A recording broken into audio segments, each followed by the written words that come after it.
yun guys, good morning. Ito ulit ang inyong Kuya Edwin. At ngayong araw na to ay Sabado. Time check 7 AM. So ngayon guys, ang may problema na naman yung jeep natin. Natanggal sa pagkaka-welding yung conversion natin. So wala tayong cambio. So pakita ko sa inyo.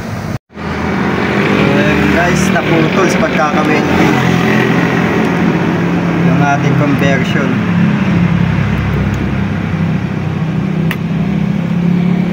So ang tanong lang natin dyan, puta, paano natin mauuwi ito? Pataas pa naman dito ngayon. Ano ba yan? So yung transmission.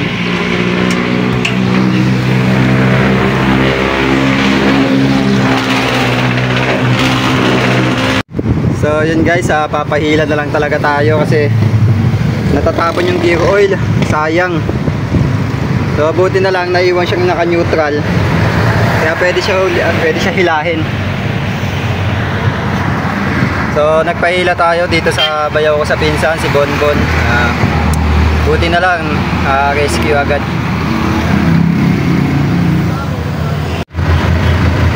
So yun guys, ngayon buhay itong makina, kaya lang sa kwarta kasi naiwan. Hindi ko kasi pwedeng apakan ng hinihila sa clutch. Gawa na mag-sliding naman. So yan, kahit pa nakabitaw ako sa clutch, alalay lang. So, akala ko kasi kanina sa neutral siya na naiwan na cambio.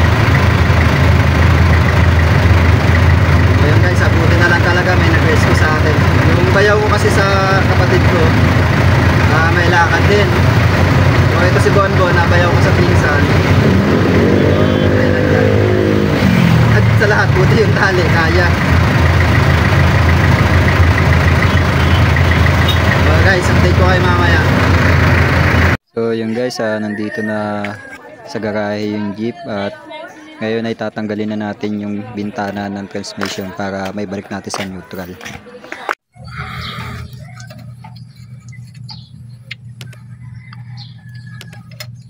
So yun, tatanggalin natin yung bintana ng transmission.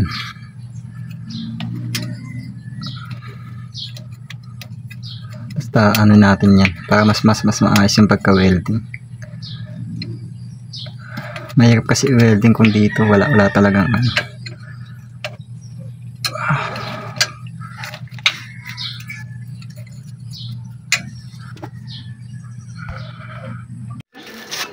So ito guys yung naputol kanina. So yung conversion dyan sa takip ng transmission. So yan, ganyan na posisyon yan. So tara, welding muna natin.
So ayan guys, natapos na nating welding.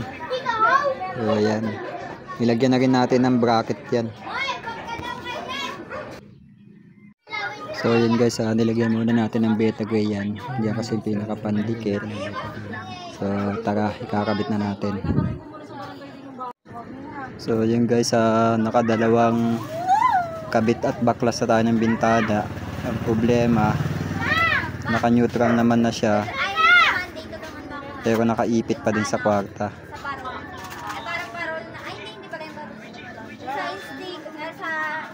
So ayan guys, ang pinagtataka ko din, masyadong palang malambot tong nasa gitna na to, kasi dapat halos sinusungkit nga yan. So may tinawagan tayo kanina na mekaniko, si Julius. So hindi daw dapat ganyan kalambot yan, dapat nga sinusungkit nga. So may problema yung transmission.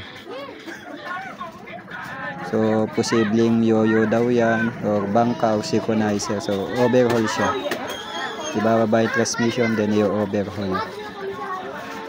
So baka bukas na to desisyonan, kasi tatawag muna natin sa operator natin.